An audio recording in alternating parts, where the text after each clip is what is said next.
कृष्ण गोविंद गोविंद गोपाला कृष्ण गोविंद गोविंद गोपाला भज मोरे मुकुट श्री नंद लाला भज मोरे मुकुट श्री नंद लाला। बोले आनंद कंस श्री कृष्णचंद्र भगवान की जय। वृंदावन बिहारी लाल की जय।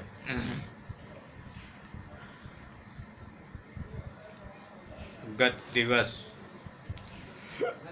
श्रवण कर रहे थे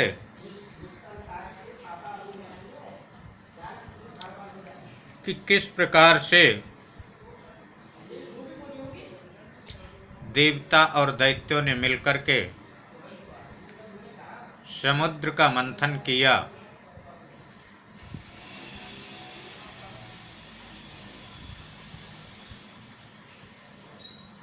तो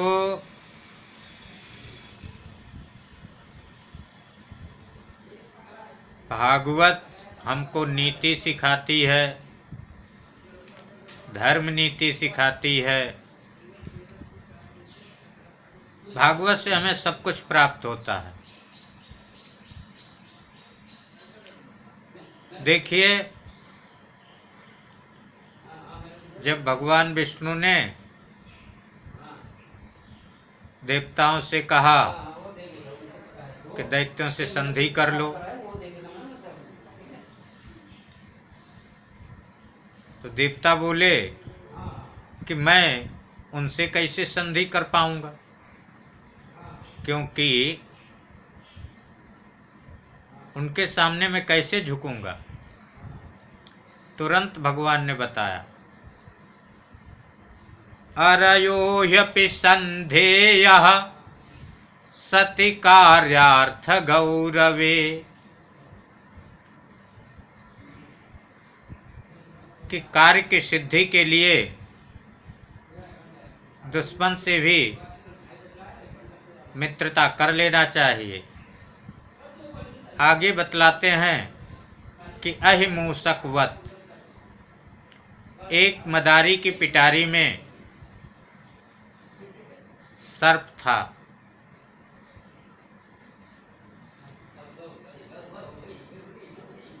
और उसमें कहीं से चूहा भी आ गया। तो अभी तक पिटारी के अंदर सर्प बंद था।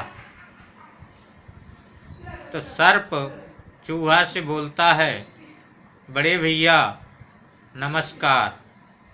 चूहा ने देखा कि सर्प हमको नमस्कार कह रहा है, ये तो बहुत अच्छी बात है। अब मेरे को कोई भी चूहा कुछ नहीं कर पाएंगे, क्योंकि सर्प मेरा मित्र है। चूहा ने कहा, भैया नमस्कार नमस्कार। सर्प ने कहा कि मित्र, तुम इस पिटारी में छेद कर दो, फिर हम दोनों बाहर निकल चलते हैं। चूहा ने पिटारी में छेद कर दिया, और जब पिटारी में छेद कर दिया तो चूहा को सर्प ने बस वहीं पर नाश्ता कर लिया। तो कहने का मतलब भगवान विष्णु जी ने बताया कि अभी तुम उनसे संधि कर लो और फिर तो अमृत निकलेगा, और अकेले तुम अमृत निकाल नहीं सकते, समुद्र मंथन कर नहीं सकते। समुद्र मंथन हुआ, अमृत निकला। वे अमृत देवताओं को ही प्राप्त हुआ। श्रम तो दैत्यों ने भी किया था, लेकिन फिर दैत्यों को अमृत क्यों नहीं मिला? क्योंकि जो दैत्य थे वे भगवान से विमुख थे। भगवान से विमुख होने के कारण श्रम करने पर भी अमृत दैत्यों को नहीं प्राप्त हो सका। इसलिए हम कोई श्रम करते हैं और यदि हमको सफलता नहीं मिल रही है तो इसका मतलब है कि जितनी भगवत भक्ति हम में होना चाहिए उस प्रकार से भगवान की भक्ति नहीं है। जब भगवान की भक्ति होगी, भगवान की पूजा होगी, भगवान पे श्रद्धा होगी, भगवान पर विश्वास होगा, फिर आप कर्म भी करेंगे तो निश्चित रूप से आपको सफलता प्राप्त होगी।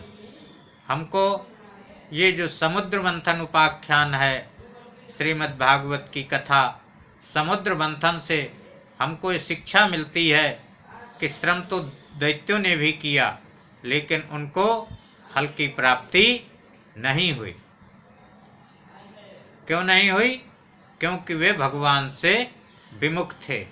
इसलिए हम सबको हर समय भगवान का ही स्मरण करना चाहिए, भगवान का भजन करना चाहिए, भगवान का कीर्तन करना चाहिए, भगवान का नाम कीर्तन करना चाहिए। हरि स्मृति सर्व विपद विमोक्षणम। हरि की स्मृति, भगवान विष्णु की स्मृति संपूर्ण विपत्तियों से मुक्ति करा देती है। संसार में जितनी भी विपत्ति हैं और जब भी विपत्ति आती है, विपत्ति का मेन कारण होता है भगवान से दूरी। और जितने हम भगवान के सानिध्यता में रहेंगे तो विपत्ति हमारे आसपास तक नहीं आ सकती। विपत्ति का मूल कारण यही होता है कि भगवान से दूरी। और भगवान के सानिध्यता में रहने पर कभी किसी भी प्रकार की कोई विपत्ति होती ही नहीं है। हरि स्मृति ही सर्व विपद विमोक्षणम। हरि की स्मृति ही संपूर्ण विपत्तियों से छुटकारा दिला देती है।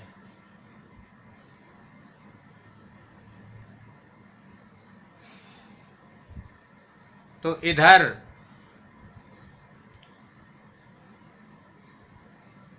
देवताओं को अमृत मिल गया। दैत्यों ने देखा कि ये अमृत भी नहीं मिला और हम लोग श्रम भी किए। दोनों में आपस में युद्ध छिड़ गया। अब जो युद्ध हुआ है इसी युद्ध को देवासुर संग्राम बोलते हैं।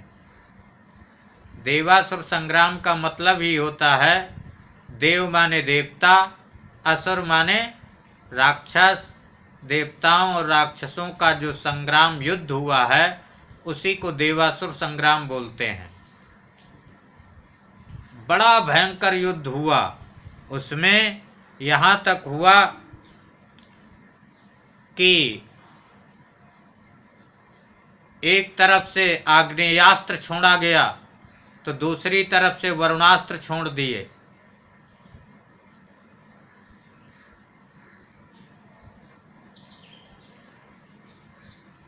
राक्षसों ने अपनी माया फैलाई और माया के द्वारा वर्षद्भेपोय के शास्त्रक बिण्डमूत्रास्थि निचासकृत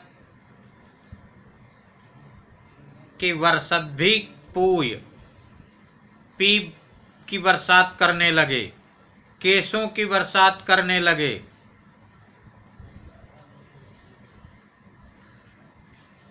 तो जब इस प्रकार से माया फैलाई, इधर देवता भी उसकी काट कर रहे हैं और काट करते करते फिर क्या हुआ कि देवासुर संग्राम में देवताओं की जीत हुई देवता अपने स्वर्ग में रहने लगे। इधर भोलेनाथ भगवान विष्णु से कहे कि प्रभु, आपने जो मोहिनी रूप दिखाया और मोहिनी रूप से अमृत बांटे, वो मैं तो देख ही नहीं पाया। मेरी इच्छा है कि आप हमको मोहिनी रूप दिखलाइए। सती जी भी वहीं पर थी। भगवान विष्णु ने कहा कि ठीक है, यदि तुम देखना ही चाहते हो तो मैं दिखाऊंगा। भोलेनाथ जी और सती जी बैठे हुए थे और कुछ ही देर के बाद क्या देखते हैं, सामने एक बहुत सुंदर बगीचा है। तब तक देखे कि एक बहुत सुंदर 16 वर्ष से 16 वर्ष की कन्या उस बगीचे में गेंद खेल रही है। उस कन्या के जो बाल हैं वे बहुत लंबे लंबे हैं, आंखें बड़ी बड़ी हैं और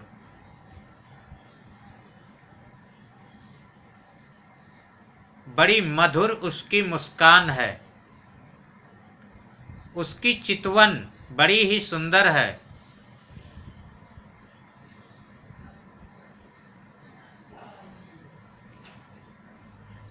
वे एक गेंद को लिए हुए हैं और गेंद को उछाल उछाल के खेल रही है। भोलेनाथ ने देखा कि ये तो कोई बड़ी सुंदर स्त्री है।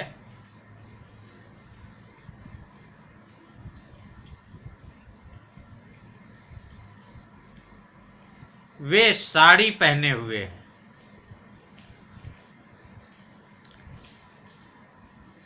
पैरों में पायल नूपुर ये सब पहने हुए, कमर में करधनी पहने हुए।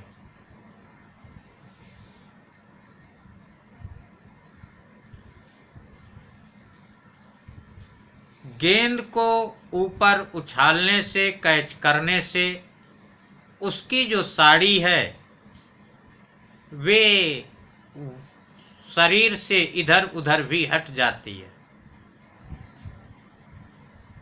तब तक भगवान विष्णु ने मधुर चितवन से मोहिनी रूप द्वारा शिव जी की तरफ देख लिया। अब शिव जी को इतनी सुंदर लगी कि सती जी बगल में बैठी हैं, लेकिन शिव जी उस स्त्री के पीछे हो लिए। अब वे आगे आगे गेंद खेलती हुई जा रही है, पीछे पीछे भोलेनाथ जी हैं।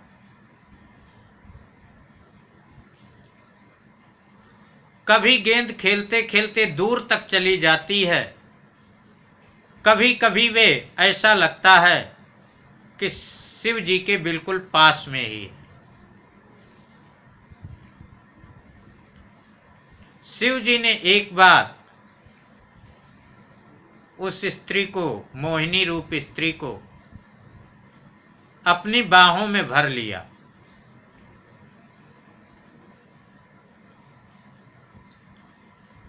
फिर वे अलग होके गेंद खेलने लगती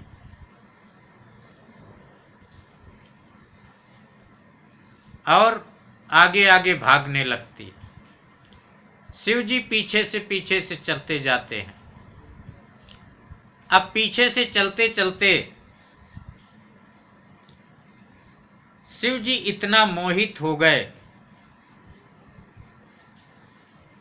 शिव जी का वीर स्खलित हो गया। जो शिव जी का वीर स्खलित हुआ और पृथ्वी पर गिर गया, वही सोने और चांदी की खाने हैं।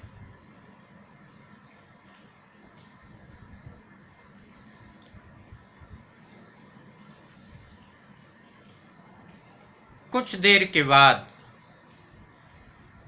मोहिनी रूप स्त्री पुनः पुरुष रूप में आ गई। तब भोलेनाथ जी ने देखा का ओ, हम तो समझ ही नहीं पाए।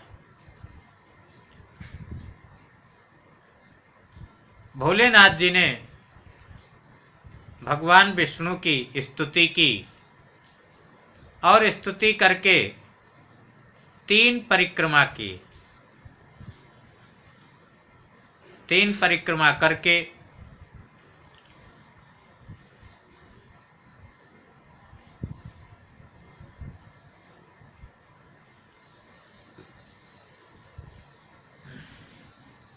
अपने कैलाश पर्वत की ओर चले गए।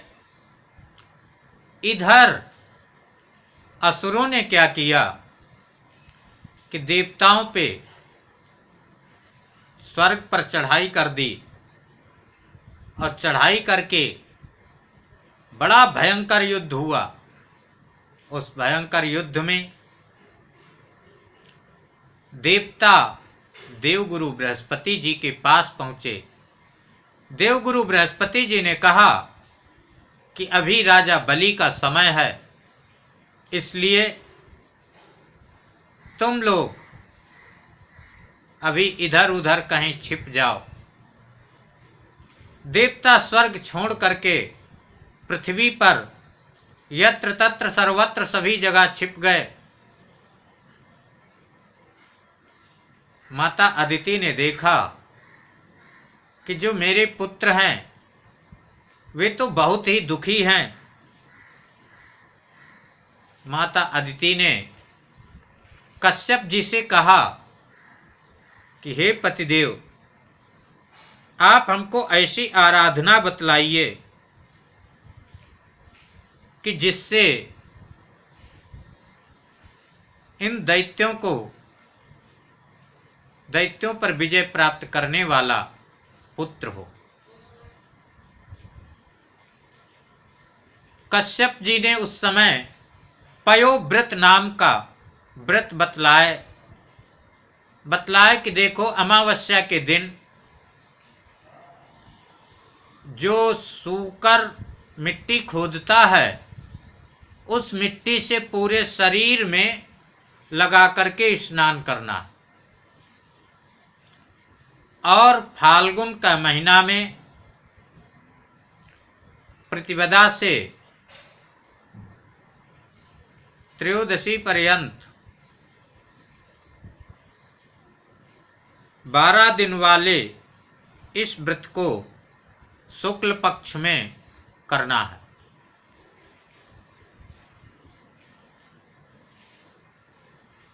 जब इस व्रत को करेंगे, पवित्रता से रहना, झूठ नहीं बोलना, सत्य बोलना, ब्रह्मचर्य का पालन करना, जमीन पर सोना आदि ये सब नियम।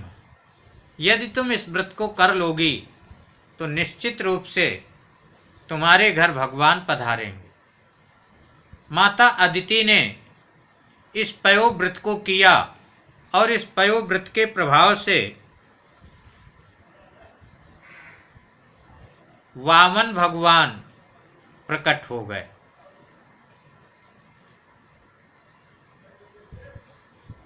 तस्या प्रादुर्भूतात भगवानादिपुरुषः पीतवासाश्चतुर्बाहु शंखचक्रगदाधरः।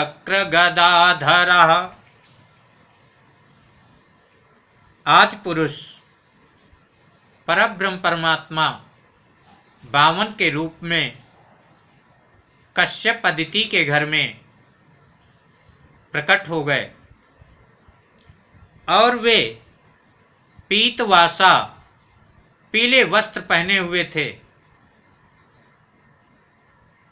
पीले वस्त्र पहने हुए हैं, चतुर्बाहु 4 भुजाएं हैं, शंख चक्र गदा पद्म धारण किए हुए।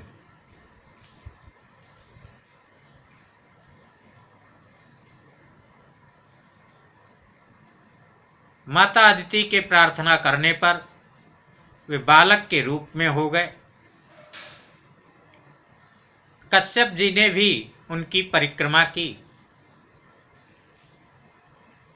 और यहाँ पर देवताओं ने, ब्रह्मा जी ने अपना कमंडल दिया, कोई मृगचर्म दिए,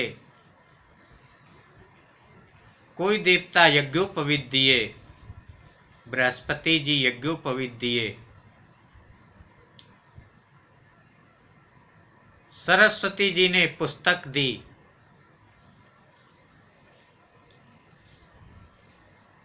कोई छाता दिया, कोई कमंडल दिया। ये सब वामन भगवान को प्राप्त हो गया और वामन भगवान यहाँ से चल देते हैं कि उस समय राजा बलि बहुत बड़ी यज्ञ कर रहे।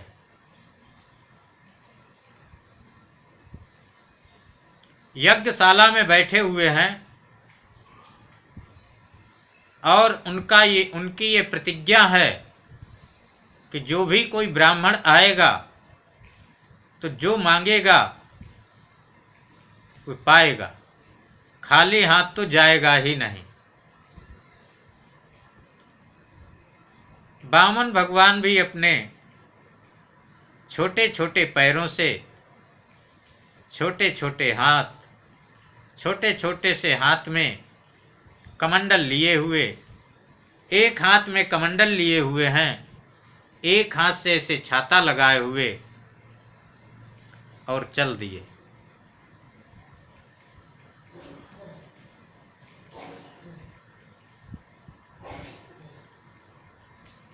शुक्राचार्य जी वहाँ यज्ञशाला में बैठे हुए हैं।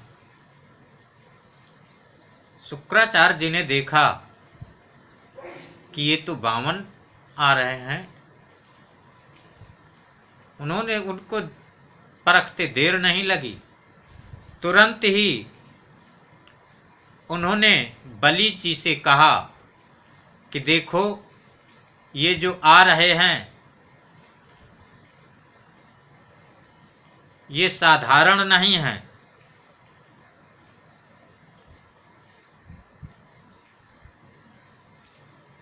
एष वैरोचने साक्षात् भगवान विष्णुरव्ययः कश्यपाददितेर्जाता देवानां कार्य साधकः। ये साक्षात विष्णु हैं, कश्यप अदिति से उत्पन्न हुए हैं देवताओं के कार्य को साधने के लिए। इसलिए इनके चक्कर में नहीं आना। तब तक थोड़ा और वे आगे बढ़ाए वामन भगवान। बलि ने देखा ये तो कोई बहुत ही तेजस्वी बालक लगता है और उसके लिए गुरुजी ऐसे बोल रहे हैं। तो बलि कहने लगा, गुरुजी नहीं, ये बालक हमको बहुत तेजस्वी लगता है और मेरा तो मन ये करता है ये कुछ हमसे मांग ले, कुछ मांग ले, कुछ मांग ले। शुक्राचार्य जी ने कहा कि नहीं नहीं नहीं, इसके चक्कर में नहीं आना। कहा गुरुजी आप थोड़ा शांत रहिए।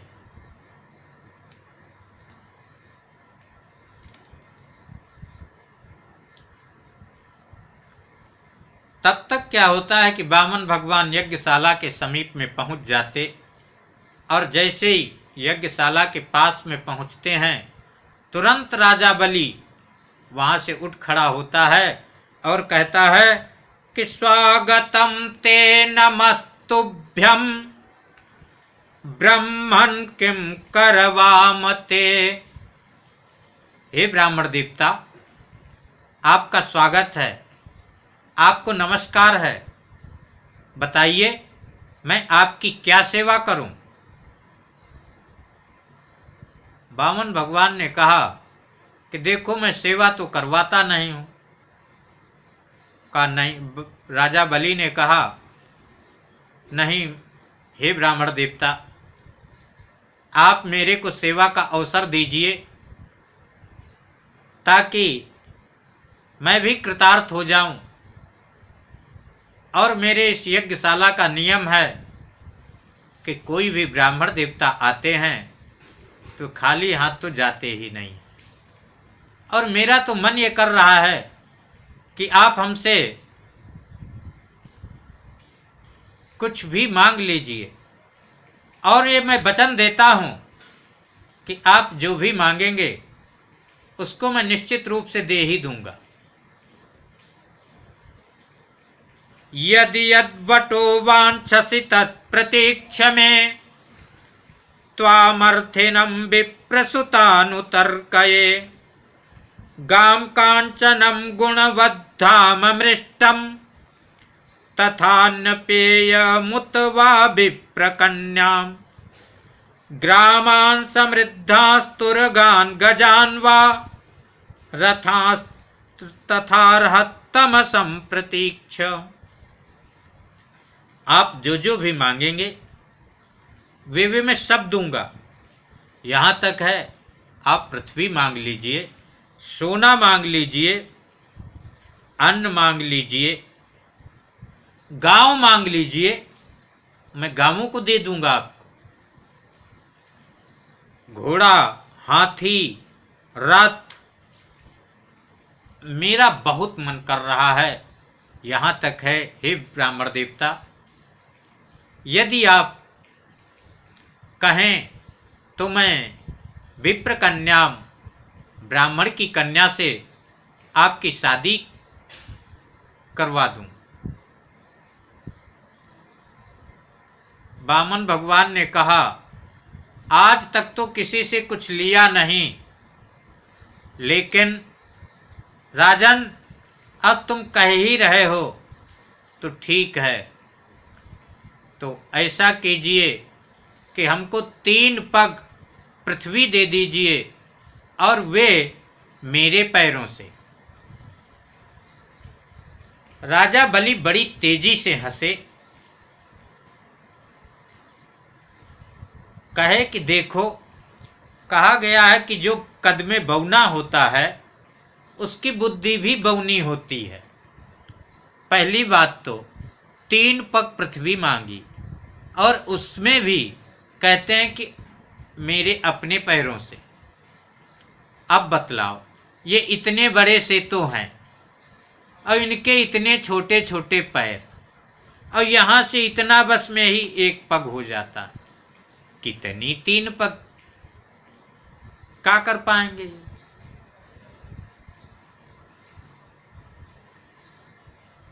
राजा बलि ने कहा हे ब्राह्मण देवता, अरे 3 पग पृथ्वी से क्या होगा। वामन भगवान ने कहा कि नहीं राजन, मेरे को बस 3 पग पृथ्वी दे दीजिए, उससे अतिरिक्त हमें और कुछ नहीं चाहिए, वे भी अपने पैरों से।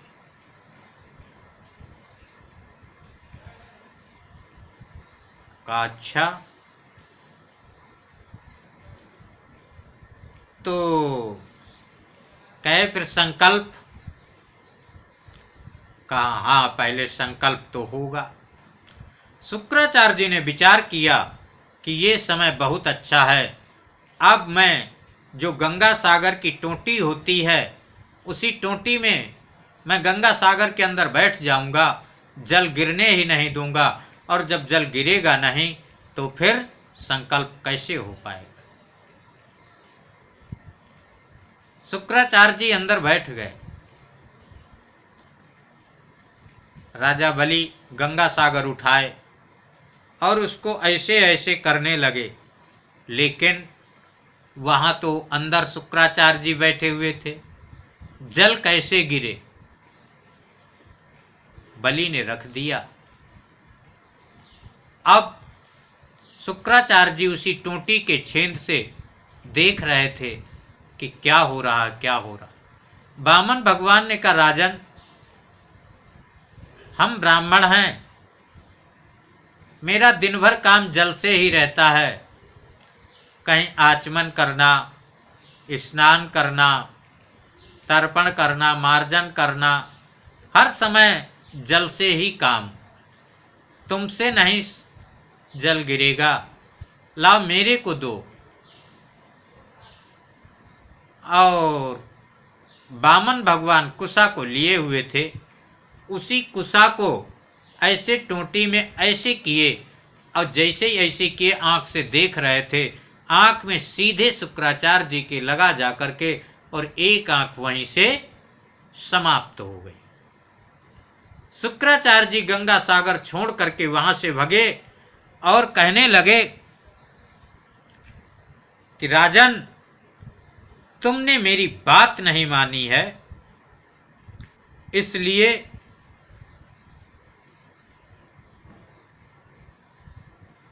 तुम लक्ष्मी से, तुम श्री से रहित हो जाओ।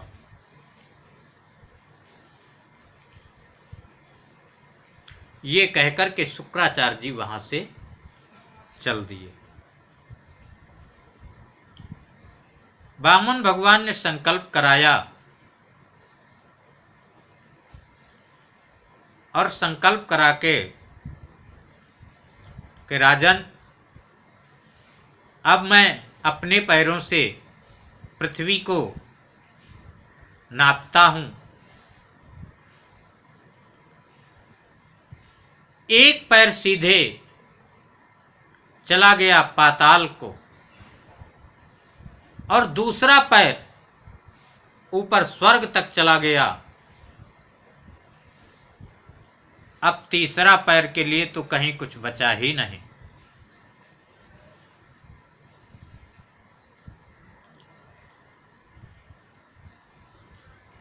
तो अब भगवान बोले कि राजन जो अपने वचन को पूरा नहीं करता है वे नरकगामी होता है। इसलिए राजन तुम अपने वचन को पूरा करो। तुमने वचन दिया है 3 पग भूमि का,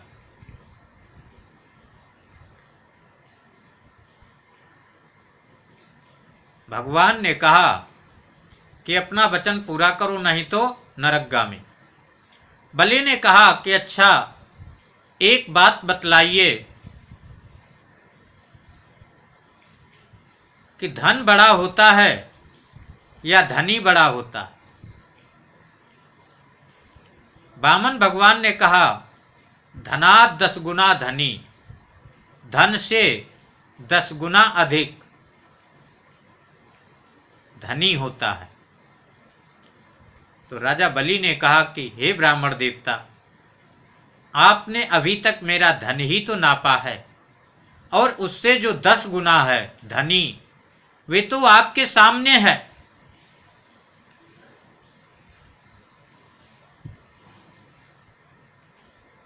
पदम तृतीयम कुरुशीर्ष में निजम। इसलिए जो तीसरा पग है ये मेरे सिर पे रख दीजिए, सिर नाप लीजिए। वामन भगवान ने तीसरा चरण बलि के सिर पे रखा और बलि के संकल्प को पूर्ण किए। बलि को सुतल लोक का राज्य दे दिए। वहां पे 52 मंजिल का भवन, उसमें 52 गेट, भगवान ने कहा कि मैं तुम पर प्रसन्न हूँ, तुम वरदान मांग लो। बलि ने कहा कि ठीक है महाराज, यदि आप हमसे प्रसन्न हैं तो जैसे कृपा अभी तक किए हैं, तो मैं ये चाहता हूँ जिस गेट से मैं निकलूँ ठीक उसी से आपके दर्शन हों। भगवान ने एवमस्त किया। अब भगवान उनके सभी गेट पर बराबर बने रहते। और जब 4 महीना ऐसे ही हो गया तो नारद जी पहुँचे बैकुंठ लोक। माता लक्ष्मी जी थी वहाँ, तो उन्होंने कहा कि प्रभु जी कहाँ हैं? तो बताया कि प्रभु जी अभी बलि के यहाँ गए हुए दान लेने के लिए। नारद जी ने बताया दान लेने नहीं गए हैं, वे वहाँ पे ठग गए हैं, वे वहाँ द्वारपाल बने हुए हैं। तो उस समय लक्ष्मी जी हाथ में रक्षा सूत्र लेकर के गईं। गेट पर बड़ी तेजी से आवाज लगाई, भैया। तो बलि ने सुना कि ये तो भैया कोई कह रहा है, अर्थात मेरी तो बहन है नहीं, लेकिन यदि ये भैया कह रही तो मेरी ही ये बहन है। और वे तुरंत गया और राखी बंधवाई। बलि ने कहा कि मांग लो जो मांगना है। लक्ष्मी जी ने कहा कि ये जो बुढ़े साहब हैं इन्हीं को हमको दे दो।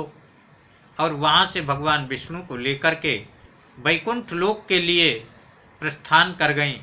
लक्ष्मी जी ने कहा कि हे पतिदेव, आप थोड़ा सोच समझ करके जाया कीजिए, क्योंकि आप चले जाते हैं और उसके बाद तो कुछ पता भी नहीं चलता है कि कहाँ हैं। ये तो भले नारद जी ने हमें बतलाया और ये तो बहुत अच्छा हुआ जो कि ऐसी बात बन गई। नहीं छोड़ता बलि तो क्या होता। तो इस प्रकार से ये जो बलि उपाख्यान है, समुद्र मंथन है, मोहिनी अवतार की कथा है, इन कथाओं को जो भी श्रवण करता है उसके सारे कष्ट दूर हो जाते हैं। जो मन में कामना करता है उस कामना की पूर्ति हो जाती है नित्य कथा श्रवण करने से। तो आइए 2 बार भगवान का नाम लेते हैं।